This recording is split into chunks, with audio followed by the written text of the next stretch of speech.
Hello, everyone, and thanks for joining us today. My name is Jeffrey Smith, and I'm your host for today's program, in which we will discuss the important issue of atrocities and their aftermath, the effects of which can linger for generations. We are talking here about major human rights violations committed by African governments against their own citizens and by former colonial powers as they used violence to take and hold African territory. To date, the victims of these abuses have experienced some truth-telling, too little justice, and scant compensation. In some cases, such as apartheid South Africa, impunity was the cost of securing the removal of an abusive regime. In others, such as the Wagalla massacre in Kenya and the Gukurahundi in Zimbabwe, perpetrators hold power to this day and use their positions of power and influence to evade accountability.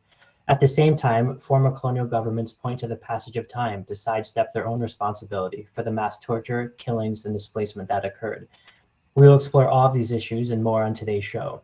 To assist me today, we welcome back my usual co-host, Mantade Mloshba. She is back home in Zimbabwe, one of the countries that we will spotlight on this program. Hey, Mantade, what's good today? Hi, Jeff. It's good to be back. It's great to have you back. Thanks so much for being with us. And just as a way of refreshing our listeners' memory, the Resistance Bureau focuses on the major threats to democracy, human rights, and human dignity, while spotlighting the enduring struggles for freedom. This program features the leaders at the forefront of these critical fights, the activists, the politicians, the journalists, and the human rights defenders. We also seek to build solidarity and networks among them. Indeed, what you see on the show today is only a small portion of the overall work that is being done. It is in this spirit that we are joined today by a remarkable panel of African experts, practitioners, activists, and researchers. We have on the panel for you today Anta Gise, an international lawyer with an impressive track record, who recently represented victims' families in Burkina Faso in the trial on the assassination of that country's former president, Thomas Sankara. John Kitongo, an award-winning activist, writer, and researcher from Kenya, who is one of the sharpest commentators on socio-political and human rights issues facing Africa today. Zinzele Ndebele, a journalist and grassroots activist from Zimbabwe, who has worked for years on the aftershocks of that country's Gukurahundi atrocities and issues pertaining to national healing and reconciliation. And finally, we are so pleased to be joined by Dr. Kili Buhili Zogbo, a scholar who is also from Zimbabwe and whose research focuses on transitional justice, international law, the courts, and human rights. She is also the founder and director of the International Justice Lab, a fantastic research center located at William and Mary. Be sure to follow us on Twitter at Resist Bureau and use the hashtag Resist Bureau Live for today and for future shows. We are, of course, streaming live on Facebook right now, as well as on YouTube, and recording the show for later distribution. Mantade, before we turn to today's speakers, please set the scene for us. Thank you so much, Jeff. I'm very excited to be back on the show and also to just co-host a topic that sits very close to my heart. As someone that was born in a region that fell victim to crimes against humanity very early after our country declared itself independent or was declared independent from colonial rule.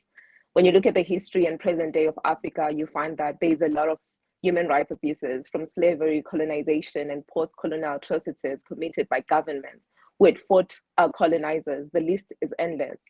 The question of how we move on from these atrocities raises a number of important and difficult questions, including the necessity and role of prosecutions and reparations in justice processes. Among judges, academics, and activists, there's an ongoing debate about whether peace and national building is best served by prosecutions, which emphasize punishment, or reconciliation, which underscores healing and social cohesion.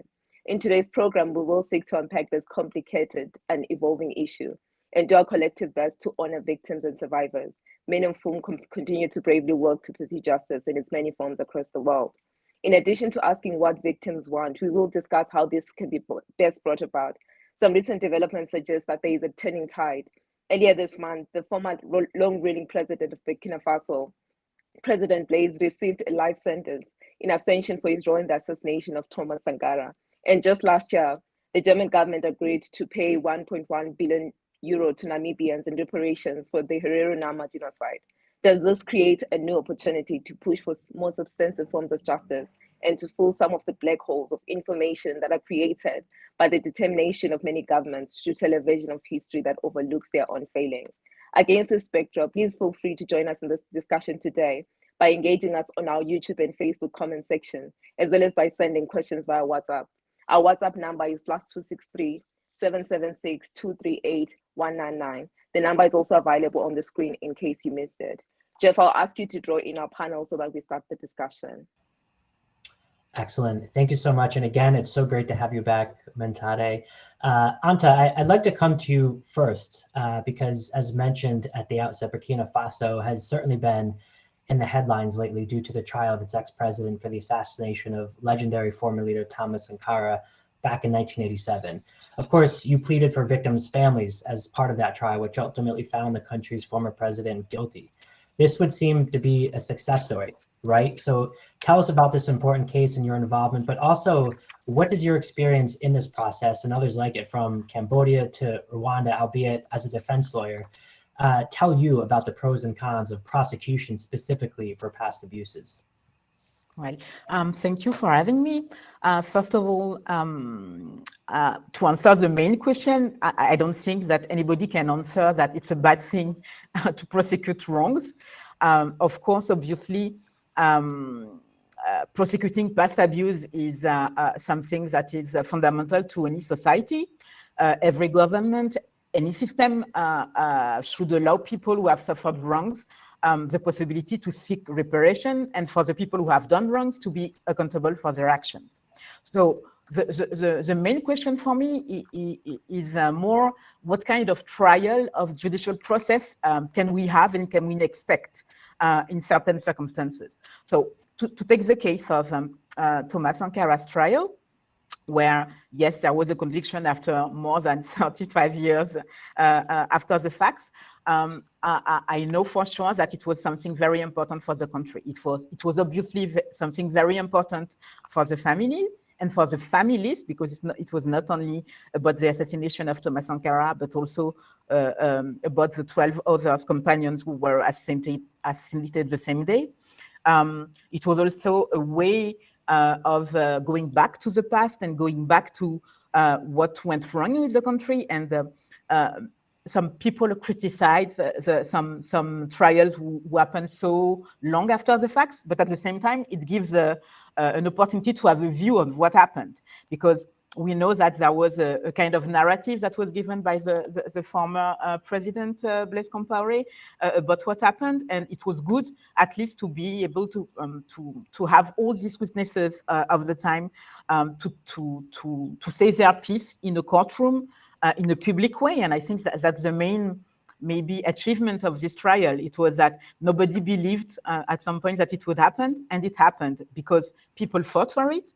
The family, Mariam Sankara, fought for it, of course, the widow of Thomas Sankara, but also there was a national and international campaign to have justice for Sankara. And I think that to have this pressure of the opinion to have a proper trial, and when I'm saying about proper trial, I'm going to the core of the question of what do we want? It's not only as a question of prosecuting people, it's also of being able to afford them and to afford for the country a proper trial with the respect of fairness of proceeding, etc. Because being on the side of the defense, I know it's important, and also the question of having a fair trial and a fair process when it comes to a criminal trial.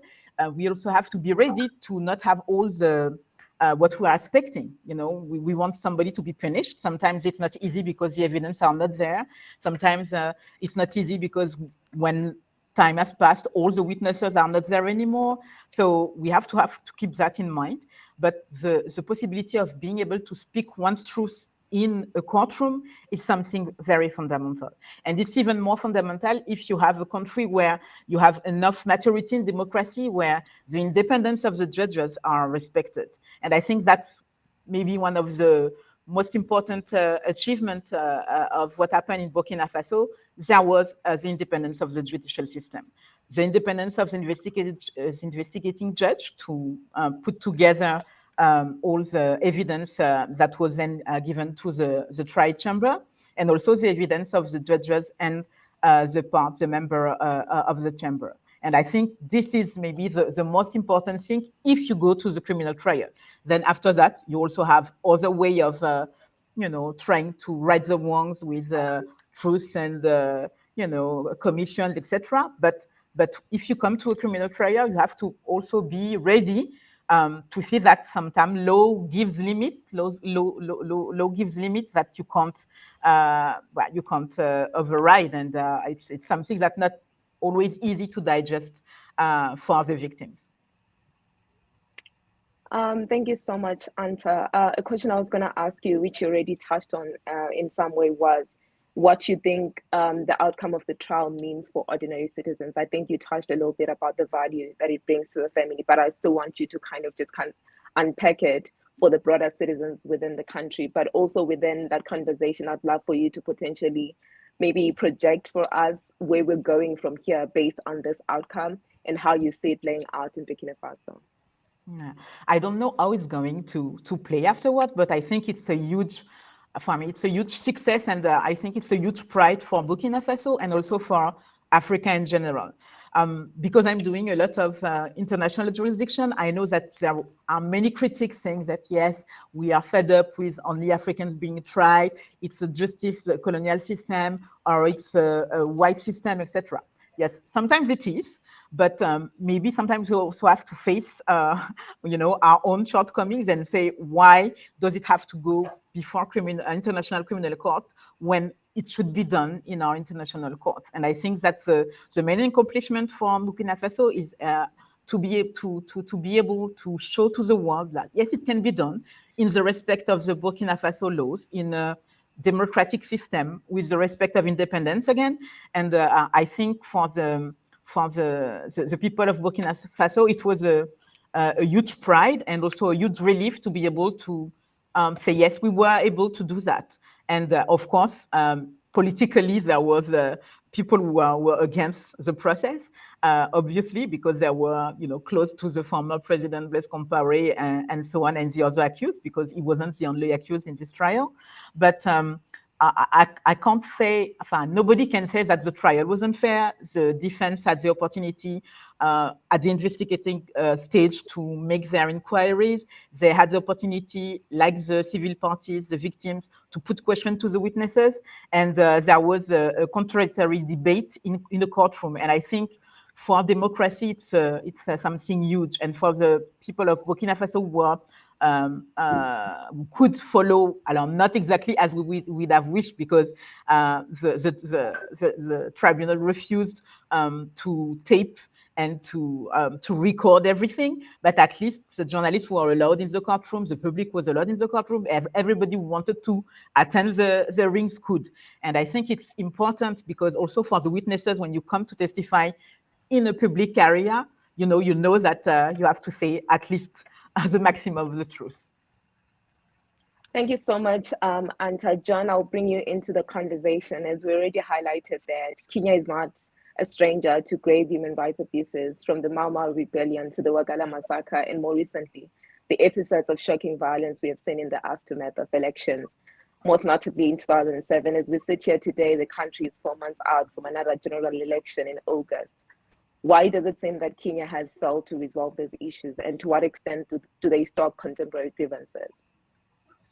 Thank you, and congratulations to the Resistance Bureau for convening this event, and it's a great honor to meet Anta and the team that led this prosecution of President Compaoré and those who he was working with in the assassination of Thomas Sankara. This is true a great pride for all of Africa. Thomas Sankara is not only a hero in Burkina Faso, but for all Africans and people of African descent everywhere. He's captured our imagination, and even after 35 years, he remains that kind of Che Guevara figure that inspires young people everywhere. Kenya doesn't have a good history in prosecuting gross human rights abuses, going back all the way to the Mau Mau, even though ultimately the British government did pay compensation to some of the Mau Mau victims. Within Kenya, we say, one of our languages is silence, where we do not discuss certain huge abuses that have taken place in our history. And the Wagalla massacre is simply just one of them. We had the post-election violence of 2007, 2008, over 500,000 people displaced, several thousand killed, and some of the people who drove that remain active in politics at the highest level up to today. And this is an uncomfortable and potentially dangerous situation. What it has taught us is that actually prosecution is the ideal instrument, but it is also a blunt instrument. It is also a very slow instrument when you're talking about justice, and all the more so across Africa, where our populations are very young, where you know, within 10, 15 years, you have a majority of the population who don't recall this. Within 20 years, you know, people begin to forget the details of the kind of abuses that have happened. And I think that, so this has led to a lot of debate here in Kenya as we continue to try prosecution. We've tried creating presidential commissions of inquiry, but these, which have been very helpful, and they resemble the South African Truth and Reconciliation Commission, but these have been unsatisfactory because we haven't been able to, you know, get proper restitution. The victims of even the Mau Mau are now still, many are still alive, and the abuses that took place in those years. You know, my father died in 2016. He was in a concentration camp for some months. My grandfather had to flee the country. So this is a huge reality in the Kenyan political context, and it is so huge we cover it up. And so we've been discussing whether you know, we can bring to bear you know, methodologies that involve restitution, because in Kenya, not only have those who are the worst abusers gotten away with it, they have also profited tremendously from holding on to power and protecting themselves using that power. It's caused us to explore, you know, methods of lustration. How can we ensure that abusers do not continue to wield power, that they get locked out of holding any kind of public office or any kind of office that enjoys, you know, a form of public trust. And finally, we've been pushing our, you know, leaders in the social and spiritual realm, our religious leaders, etc., that we impose social sanction against those who perform the most egregious human rights abuses, because these figures are able to continue functioning in society as if they've done nothing wrong, and this should be difficult for them. We should, you know, they should be highlighted. It should be socially difficult for them to interact as if nothing has happened. This remains an underlying issue in Kenya, which is about dynamic economy, dynamic politics, and society. But it is a reason we have elections in Kenya in August of this year. And it's always a very nervous and fraught process, because we know these elections are being carried out with a lot of unresolved issues that can burst onto the surface and cause instability and violence. We've seen this a lot of times, especially since the reintroduction of multi-party politics in 1992. So you know, we learn a huge lesson from what has happened in Burkina Faso, but desperately also seek other avenues of accountability, so that we can sustain a level of social cohesion, stability, and peace and prosperity. Thanks so much, John. I actually want to tug a bit on one of the threads you opened with, and that's on the culture of impunity. And you asked a really important question in your remarks just now, saying, you know, how do we prevent abusers from holding power? And you mentioned other ways in which to do so. So I think in the context of Kenya, obviously we can't ignore how that culture of impunity has enabled perpetrators also elsewhere across the world to escape accountability. And you've been personally involved in this struggle for many years when it comes to corruption, of course, and now social justice more broadly. So I guess to sort of really pinpoint you, how can you hold perpetrators of mass atrocities accountable, especially when many of them, including in Kenya, are the country's top politicians? And you mentioned other avenues, and what, in your experience, and speaking to people as you do, what is it that victims want to see? You mentioned prosecution being the ideal, but is that it? Is it an apology? Is it jail time? Is it compensation or reparations? Or is it something else altogether that we're completely missing? We'd love your thoughts on that. I think acknowledgement is very important for the abusers to acknowledge their role in the abuses, and for there to be a form of accountability, and for restitution to be part of that accountability. Partly because this is the irony, and I talk about the Kenyan case. The best defense for those who have engaged in gross human rights abuses and economic crimes is to seek public office. The more money you steal, the more desperate you are to stand for public office and to be elected a member of parliament or a governor. This is the irony. And so it creates an extremely cynical political system that has got all the trappings of democracy, yes, and so a method that imposes sanctions that stop that make it difficult for actors who have been involved in these kind of abuses and have been mentioned adversely, not only in studies and reports by competent authorities within Kenya, but competent authorities that involve international actors. These individuals, despite these adverse mentions, are still able to travel around the world, conduct business in multiple countries, despite the fact that their names repeatedly appear even in the United Nations related reports, etc. So it's how we can bring a multiplicity of tools to bear against these actors, and this is all. I said, it's all the more important in a situation where the population is young, where you have young people who when they see such impunity, it can drive them to become cynical and to lose faith in their own institutions and leadership.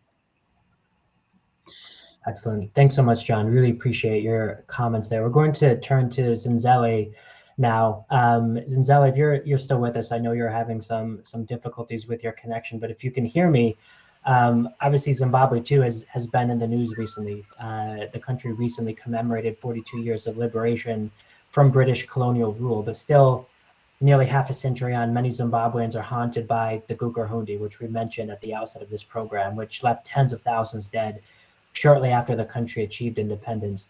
We'd love for you to give us an overview of that national trauma. What was it about? What happened? But also importantly, your personal reflections on why that episode still casts a shadow over the country today. Thank you very much for that question. The Gukurahundi massacres, or the genocide, basically, because it was a genocide, happened immediately after the 1980 independence, where the Ndebele people were killed by the ZANU-PF government. They deployed the 5th Brigade, which was known as Gukurahundi, Korean-trained army, into the villages and communities. And thousands of people were killed. Usually the media and other people have always said over 20,000 people were killed. But the truth is, we will never know how many people were killed. But we know that in weeks, thousands of people were killed, and the number has been as high as 20,000 or even more. The government of the day, or that is the ZANU-PF government, denied that particular time that there were genocide, that was genocide that was going on. But over the years, they've gotten to more like accept that it happened, although they have not acknowledged, they have not apologized, there are no prosecutions. And what makes the Zimbabwean situation even more complicated is that the current government that staged a coup in 2017 are the people who were behind the coup. The current president, Emmerson Mnangagwa, was the Minister of State Security then. The Vice President, Chiwenga, was a commander in one brigade which offered logistics to the 5th Brigade. We had other guys. The minister, or the late Minister of Agriculture, Perence Shiri, was the commander of the 5th Brigade. You have other people who were in the 5th Brigade, like Aaron Nepera, who's currently the permanent secretary of Home Affairs. The former army commander who died last year, the command at one point. So most of the senior army generals and army officers who are in the army now were part of the 5th Brigade. So it makes it so difficult for victims to find perpetrators of genocide in power. And you cannot expect perpetrators to take themselves to court. And in 1997, after the so-called Unit Accord, what happened was the government of Zimbabwe pardoned the army for the atrocities that happened. So no one was prosecuted. No one is likely to be prosecuted anytime soon. And what is said is that the victims are still complaining or still crying that one day they will get justice. We have people who were, who survived, some escaped burning houses, others still have gunshot wounds. Trauma, where lots of women who were raped there. Some have kids out of that rape, and those are the complications that the faces. We still have various tribalism in politics in Zimbabwean society, mainly because some of the issues are back to the side, and has been the government about themselves.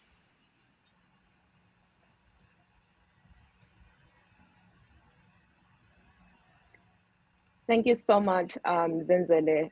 I think in mentioning the numbers, you just gave examples of how a lot of the publications have said about 20,000 people were killed. But one thing that you mentioned that leads me to the next question is that you said we will never know how many people died because the reports that are there almost in a lot of cases favor the sitting government. So as I noted earlier that there are so many black holes in our history across the continent as well, where you find that there is information that is deliberately erased or misrepresented so that it is not in any way showing the government at fault or those perpetrators at fault. And a lot of the work that you've done has been around documentation of Gukurahundi. And the question I want to ask you is, what is the value of keeping this accurate memory of the genocide, especially to victims and those who never witnessed the atrocities that were committed 40 years ago? I mean, one of the reasons to document is, of course, to hope that one day there will be prosecutions. I think what happened in Burkina Faso is an inspiration to Zimbabwe, that one day those perpetrators might lose power and there might be an opportunity to prosecute. But also history has to be recorded so that the future generations will know what happened and probably get to a point where people agree as a nation that never again should such an issue happen. We cannot have a situation where thousands of people are, and the history is just forgotten as if nothing. So it is still today to get information because obviously we don't have access to the army files of what happened, who was deployed, where and valuable. So currently we are mainly relying on victims themselves and some. So I find that it was actually interesting how I found that Aaron was engaged, because at one point he then, during the compound fund of the disability fund, in the panel that he was 55% disabled and he had hearing problems, and in that testimony says, this is why I had to leave the 5th Brigade, because I had hearing problems. I said, wow, so this guy was in the 5th Brigade. So sometimes when these commanders die and the newspapers, state newspapers, write about the history, you then see, right, that he was posted in the 5th Brigade, was in this unit. This is how we get to know and we document. So it is very important that this so that it's not repeated again, but hoping that one day there will be a chance to prosecute those.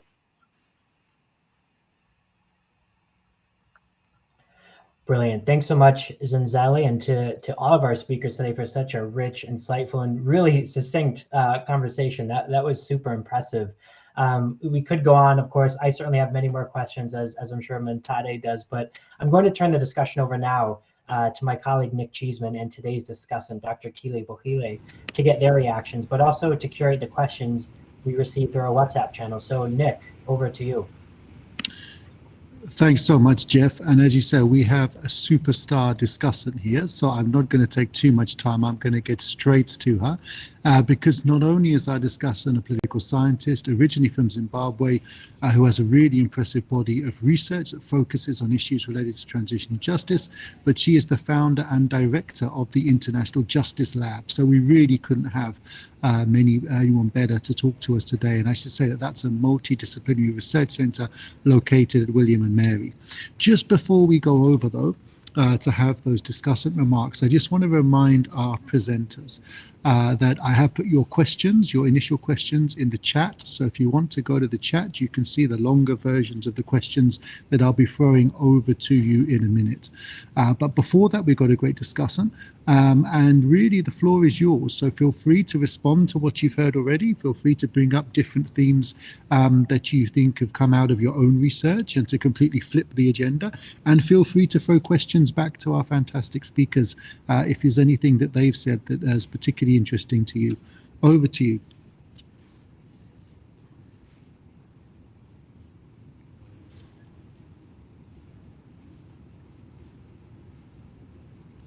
I think you might be on mute.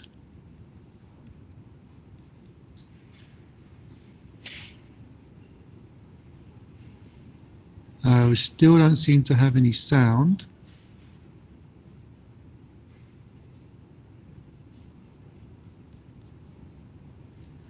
Okay, while we're getting the sound sorted, let me ask the questions to the other speakers. That will give us a moment for Peter to try and work on it.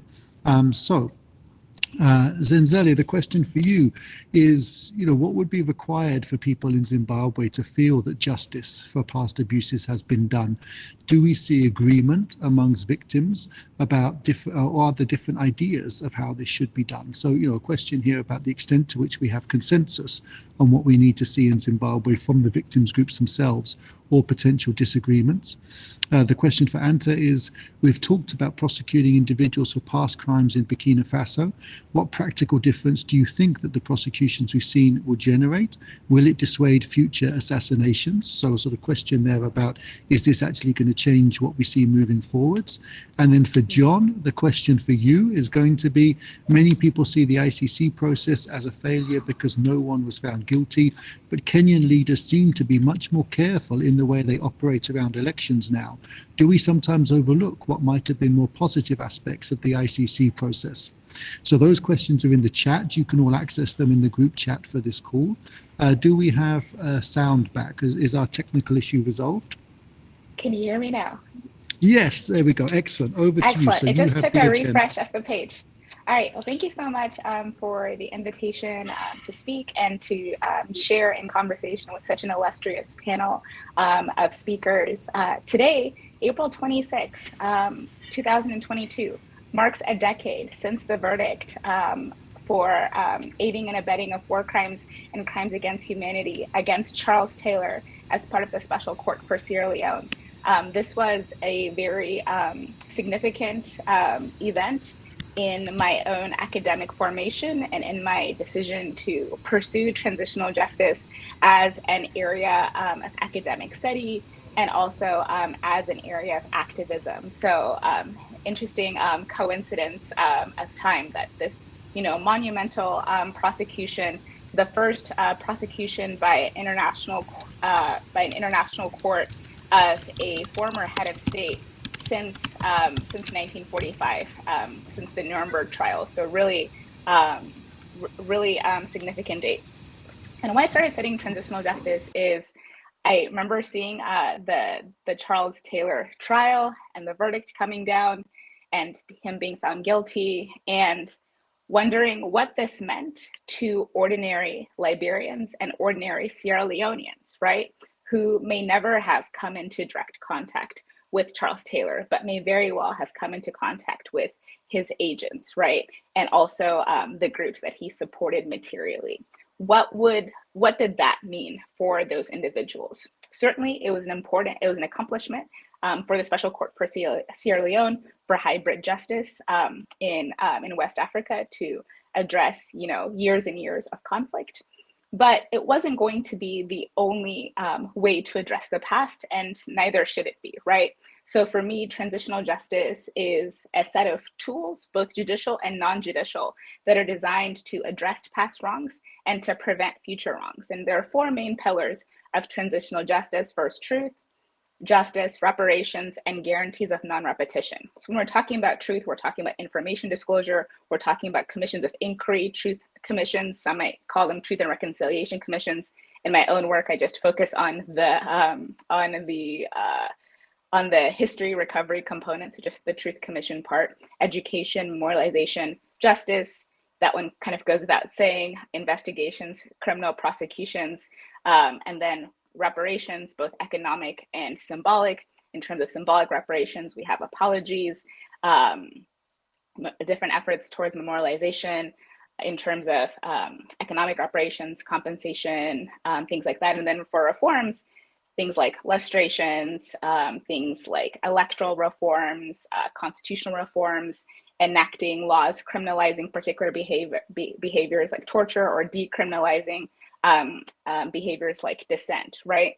And so we've heard of all of these different mechanisms on the call. And so it was really this experience of seeing justice come down, but feeling somewhat dissatisfied by it, that it wasn't enough, that really inspired me to explore all of these different modalities of transitional justice and to focus on truth commissions in my own work. I come from a country that did have a truth commission to address Gukurahundi, which translated means, the spring rain that clears the chaff from the wheat. And so, it's pretty on the nose in terms of having been massacres, ethnic cleansing, even tantamount to genocide. And in addition to this experience with the Special Court for Sierra Leone, my own personal background has definitely shaped how I approach my research and why I do it, and why I'm really glad to be on this call. Because on one side of my family, I am Shona, my last name is Robgo. My dad's eldest brother was part of the ZANU-PF government that negotiated Zimbabwe's independence from the United Kingdom. On the other side, my mom's side, I am Sutu and Ndebele, and Ndebeles were targeted in the Gukurahundi.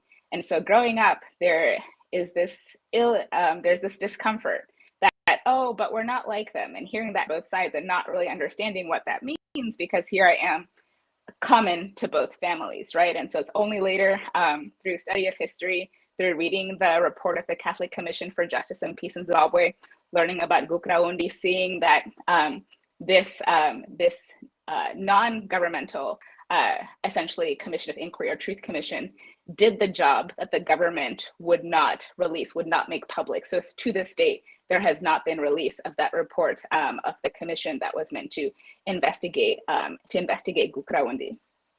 And so, we've heard the phrase before, the arc of the moral universe is long, but it bends towards justice. And so just echoing my colleagues on this call, I really think that, just because justice has not been served yet, right? And we can talk about justice as accountability, we can talk about it as acknowledgement, we can talk about it as reform, does not necessarily mean that it can't happen. And Burkina Faso is a great example, right? 35 years later, you are getting this necessary accountability.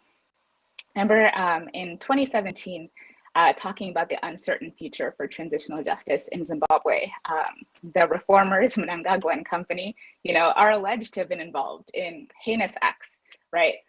Over the past 40 years, unlawful detention, torture of political opponents, purging, killing of white farmers, political assassinations. And, this goes back, some might even say 1979, with the automobile death of then presidential favorite Josiah Tongogara, as just part of, these early attempts from Mugabe then to consolidate power, and then, stretching the timeline into Gukurahundi, when Mugabe and collaborators, campaigned to repress dissidents in Matabeleland, killing an estimated 20,000 people, like Zenzele said. And then you have, of course, all of the political violence coming into the present day, including and up to the coup in 2017. I think the most consequential failure for transitional justice or lack of transitional justice in Zimbabwe is on Gukurahundi, but any accountability process would have to, look back to the historical, maybe even as far back as the Smith regime and the colonial government, into the present. And so those are some of the challenges that I see for Zimbabwe, and equally for Kenya and other countries, is how far back do you go, and how close to the present do you conduct investigations, have commissions, etc. There's this dichotomy that some in the field call between the peace-justice dichotomy. And so maybe too much justice can undermine peace, right? But then also inversely, too little justice can also undermine peace if you allow spoilers, right? People who would subvert attempts at democratization and democratic consolidation, people who would reprise violence. And so those are just some reflections on the conversation. John said that prosecutions are the ideal instrument, but they are a blunt instrument. And I think I would both agree and disagree with my esteemed colleague, because they are, I think, one instrument, but that must be accompanied by this cluster of instruments, or this portfolio of tools, right, of transitional justice. So truth commissions, trials, reparations, and others, which are mutually constitutive and, I believe, self-reinforcing. And so when we're talking about justice, the prosecution's dimension is really just about criminal accountability, which is one mode. And not every victim, not every community in any post-violence context, not everyone is going to get criminal accountability. It's materially impossible. It's politically infeasible. But if we can get some prosecutions, if we can get, larger participation in truth commissions, let's say with conditional truth for amnesty deals, as we've seen in places like South Africa, if we can get reparations to victims, and prioritizing those who are most vulnerable and who have been most materially dispossessed and also and harmed in the system of political violence, and we can start to implement measures that would prevent the abuses we've seen in the past, I think that all conspires to create the conditions for justice. These are all permissive conditions, I want to clarify. But they may not be sufficient. So just because you do all of these things does not mean you achieve the outcome, but we have to start somewhere.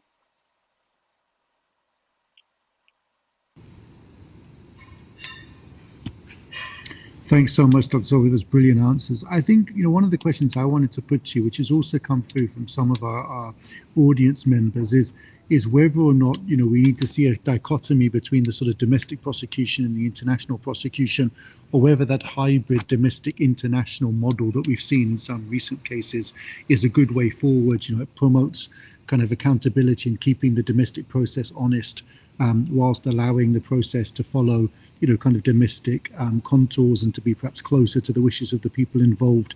Do you think that we need to be looking for that kind of hybrid model moving forward? And second question, just as we have you here, is, we often look at the international process as being the kind of best practice one, and yet we also see an awful lot of, previous criminal cases and abuse cases. Here I'm thinking about Mau Mau. I'm thinking even contemporary about the allegation that the UK government has lost files relating to human rights abuses committed by members of its armed forces on Kenyan soil. That actually, we still don't see international actors stepping up. And of course, prosecutions and reparations are just as relevant in the international context as they are domestically. Do you see any signs of any change there? And do you think, that the recent, for example of Namibia paying something that was called reparations, although it wasn't officially set out as reparations in the agreement, is that going to be the beginning of a process of growing kind of, shall we say, international justice? So first question there about hybrid systems, and then second question about that international dimension.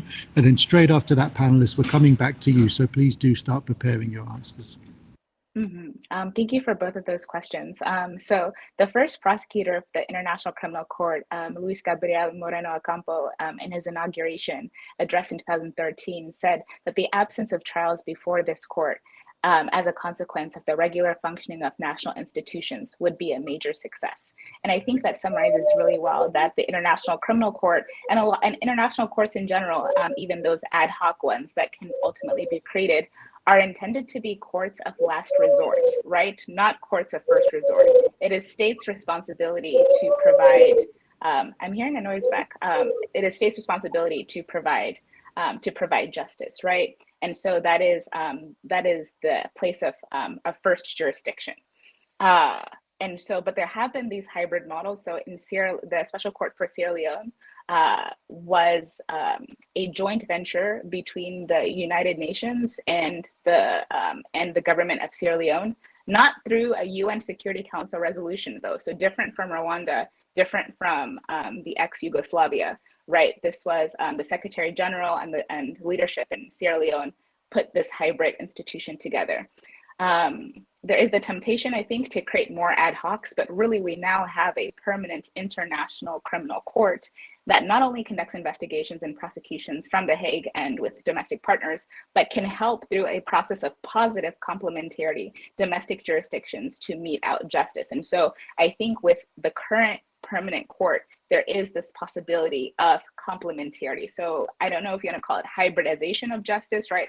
Or localization of international justice, but you can have this without having ad hocs like the Special Court for Sierra Leone. And so hopefully that there is more of this positive complementarity, not just complementarity where a country becomes of interest to the court because authorities have proved unwilling or unable to conduct investigations, conduct prosecutions, but where the ICC is actually able to support domestic jurisdictions. And just to Anta's point earlier, you know, people talk about the ICC being anti-African, but to quote Fatou Bensouda from the Gambia, who was the last prosecutor of the court, that, you know, even if we're prosecuting perhaps at a greater rate African leaders, right, the victims are also African. So on that dimension, we may consider the ICC as being pro-African in that respect and trying to mete out justice for victims of war crimes, crimes against humanity, genocide, among other atrocity crimes. Now, this growing move for international justice, I think this is just,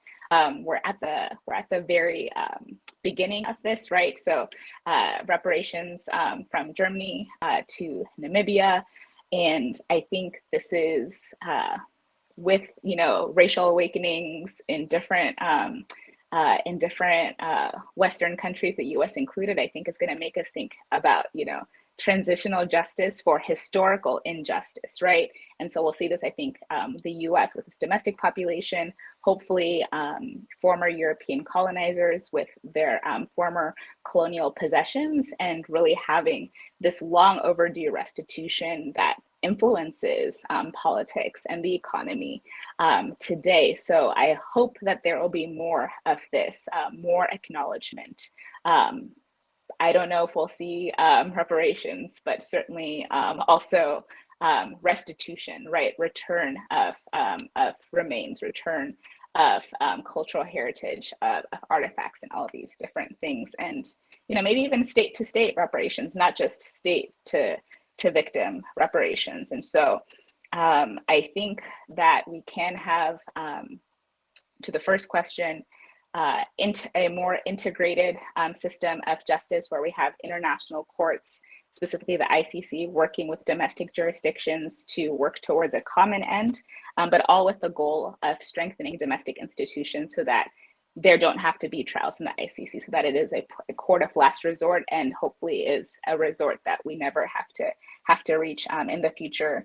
And having, yeah, these growing efforts at justice from the North for the South, for complicity and also for perpetration of abuses. Great, thank you so much. I think that's right. And I think that, you know, with every move that we see, with every artifact that's returned, with every apology that we see, there is a kind of pressure building, right? You see this, it's often smaller organizations that go first, perhaps for pieces that are important, but less kind of valuable or famous, but as more and more of them go, the pressure on the bigger institutions, the pressure on those major pieces builds. And I do think that one of the things we'll probably see over the next 10 years is that ramping up of the pressure. I think it would be impossible for a lot of organizations to sustain the kind of position they've taken so far. And I think that's quite exciting, right? There might be a moment where we see a rupture and the dam break. It might be a slow trickle. But I think that principle is being established, and the need to do something, whether it's send pieces back, whether it's reparations, whether it's something meaningful that takes the place of that, I think is going to be something that's on the table. And maybe we need a whole future show to look at that international dimension. Thank you so much for those great comments. We're now going to come back to our panelists. We're going to go to Anta, then John, then Denzele, I think. So Anta, over to you. Just a quick reminder of the questions I've thrown at you. So the question for you was, we've got the prosecution in Burkina Faso, but do you think it will make a practical difference to contemporary politics? Will it, for example, dissuade future assassinations? Well, I'm never sure as a criminal lawyer. I don't think that a law or trial ever stop people for committing crimes. But I do think that in the world we're living now, where the image is something important, I think, yes, it makes people think. And to take the example of the last coup, because before we were ready to go to plead on the Sankara trial, there was a coup in Burkina Faso. I was there, and you could see in the way the people were talking, the new man in power was presenting itself. It was very important for him to say that, yes, it was a change of government, it was a change of power, but that nobody was killed and nobody was assassinated. It was something that was important in the speeches and in the way as they were talking. So yes, of course, it's a good example, but it's an example which was possible in Burkina Faso because there was a change of power at the time. It's because of the insurrection of 2014 that we were able to have this trial. So as long as, like John was saying, you have the people still in power who was the one who committed the crimes, it's less easy. And I also do agree with Kelly, if I can call you like that, about the fact that the criminal trial is not the Saint Graal. You can't, because it takes time, it takes a lot of means, it takes a lot of legal requirements, and again, depending on the crimes, you have status of limitation, etc. And you have to have another kind of arsenal to go and talk about accountability and reparation for victims. So no, criminal trial is one tool. It's not the only one, and we have to be aware of its limits and of its utility sometimes, but also of its limits. And I agree with that.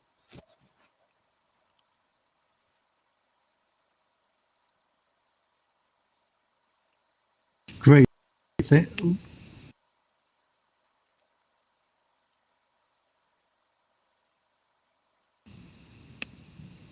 Thanks so much. So, John, we're coming to you now. I'm sure we're both carefully watching the Kenyan elections, as we always do. And the question that was put to you was about whether or not, although in many ways the ICC process was seen as a failure because no one was successfully prosecuted in the end or has not yet been found guilty and prosecuted, that there might have been positive side effects of that, for example, making politicians much more aware of the dangers of their actions, and that potentially has led to a greater level of restraint. And, are there, in a sense, positive aspects of failed prosecutions that we should sort of recognize, that even sometimes things we think haven't worked might have actually been worth doing anyway? Over to you. What's your sense of the effect of the ICC process on Kenya? No, thanks. The ICC process, even though it was, as a battle, was lost by the ICC, the war continues. I mean, it's not as if the prosecution stopped. So they traumatized an elite that has been accustomed to impunity. They spent a huge amount of money and really contorted our politics just to be able to defeat the ICC in that one particular case. Yes, it has changed their behavior. They're far more careful in terms of the language that they use, and the speed with which, violence is a language here that our elite uses to speak to each other. They negotiate power with the blood of the supporters of each other. So you'll have an outbreak of violence in one part of the country, and it's really just a negotiation. The two warlords who are fueling that violence are then working together not long after. The other thing that happened that was important as a result of the processes that kicked in as a result of that violence in 2007 and 2008 after the rigged election was the creation of a Supreme Court to adjudicate election disputes like the one we had in 2007, 2008. And this has had a major impact on our politics.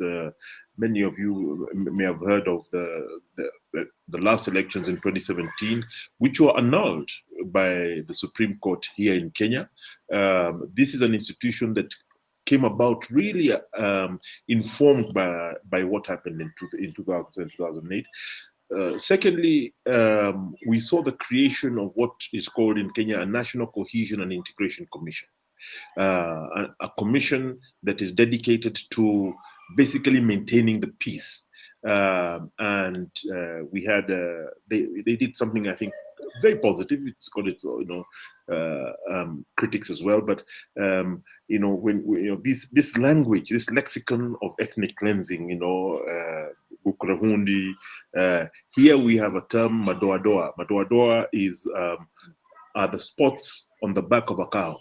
Madoadoa. He said that cow, hiyo ng'ombe iko na madoadoa. That cow has got is the one with the spots. And when politicians say clear the madoadoa, ondoa madoadoa, remove the madoadoa, that means ethnically clean a place. And this language was used by some of our political leaders about a month ago, and the National Cohesion and Integration Commission, came down on them. It doesn't have much bite, but it caused debate and reminded us that violence starts with language, and people have, it has not been repeated. So yes, there has been a cultural shift as a result of the processes that were set in motion after what took place after those elections in 2008. Thanks so much, John, and thanks for your participation today, and you too, Anta. So over to you, Zenzali. You get the final word, and the question here was really about whether or not victims have a common sense of what they would like to see in terms of making amends for Gukurahundi, and of course it's a difficult question because to some extent nothing will make amends for horrors like this, but I think it is important to ask that question about what is it that victims want, and are the disagreements between different victim communities about that, and also of course it would be interesting to get your perspective on what conditions, what would need to happen in Zimbabwe for the things that victims want to happen to actually be realized. So over to you, get the final word, and after that I'll pass back to our host today to wrap up the show. Yeah, thank you for that. I think many victims, first of all, need official acknowledgement of what happened, because for the last 42 years, nothing much has, there's never been an official acknowledgement from a government that yes, we killed people, it was bad, it will never be done again. So they've always tried to hide behind the things like it was a moment of madness, we know what happened then, we're going to deal with it. So over the years, since 2005, when I've been researching on Gukurahundi, I've never really heard anyone talking about revenging. But people want acknowledgement, people want someone compensation. Others really want to know where their relatives were buried. We have 1,000 who disappeared, and the army, the CIO, the police know where they were burying these people, where they were throwing them. And all what the family wants is to, can you show us where our relative was buried so that we can, at least, get the closure, because in most of our African countries, people don't get closure. They don't believe that someone died until they bury. All that they need is a body. And also, you have people who are buried in shallow graves. government does not allow these people to exhume them and rebury them. So people need reburials. You know, the erecting of a memorial plaque in a place where someone was killed. We've been working with an organization Zulu in the last 3. They go and erect a memorial plaque, just you know, a memorial plaque written in 1983, so and so was killed here, and those memorial plaques are getting destroyed. And obviously, it is clear that it is government agents who are destroying those memorial plaques. So people were persecuted when they were alive. They are not allowed to remember their loved ones. They are not allowed to rebury their loved ones. So the genocide still continues culturally, economically, and politically. You still have those statements, you know, that really make you ask yourself if these guys learned anything from Gukurahundi. So victims just want acknowledgement. They want closure. They want to be allowed to bury their relatives. They want to be allowed to remember their relatives. They want to be allowed to talk about Gukurahundi freely, you know, without, you know, moving around and just watching your back because you fear that they're going to be because you've talked about Gukurahundi. Thank you so much. And I think that point is a really important one, right? That what we see is governments who systematically attempt to hide and marginalize stories that embarrass them. Gukurahundi is one, Wagalla is another. Our own governments in the UK and US do this as well. The way in which the UK government essentially hid some of the evidence of Mau Mau atrocity stands in line with these other cases. And I think one of the things that this show has done really well is to try and expose some of those official narratives for what they are, to demonstrate that these struggles are still very much lived as a result of these processes. As you were saying, Zenzeli, putting up a plaque only to find it's been removed 2 days later. This is not something that was in the past. It's something that lives every single day. Thank you so much to our panelists and our brilliant discussant for those great insights. I would encourage everybody to follow these guys on Twitter. They put out great work and great analysis. So follow them on Twitter and make sure that it isn't just a show. It's part of a longer term partnership. And with that, I throw you back to Jeffrey and Mantale to take us home. Thank you so much, Nick. We would have loved to go on with this conversation because it really just gets better and better. But that is all the time that we have for today. I just want to say thank you to our audience for engaging with our show those past 2 years and also for tuning in today. We hope to keep seeing you guys in the future. A special thank you to our panel of experts for a job well done. I think you did great today. The Resistance Bureau team looks forward to keeping in touch with all of you and to highlighting the great work that you do moving forward. For all our viewers, stay in touch with us by visiting our website, www.theresistancebureau.com, and by subscribing on our homepage. Please follow our social media platforms on Twitter and Facebook, as well as on Instagram and YouTube. You can also visit our past shows, all of which are on our YouTube channel and are available on our website in the episode section. As a final note, the impact of this program is testament to the efforts of our entire team. A special thank you to our tech manager, Peter Dory, and to our creative director, Ndondo Msara, who both work behind the scenes to make the Resistance Bureau a continued success. Thank you once again to everyone for joining us today. We hope to stay in touch with all of you. Goodbye.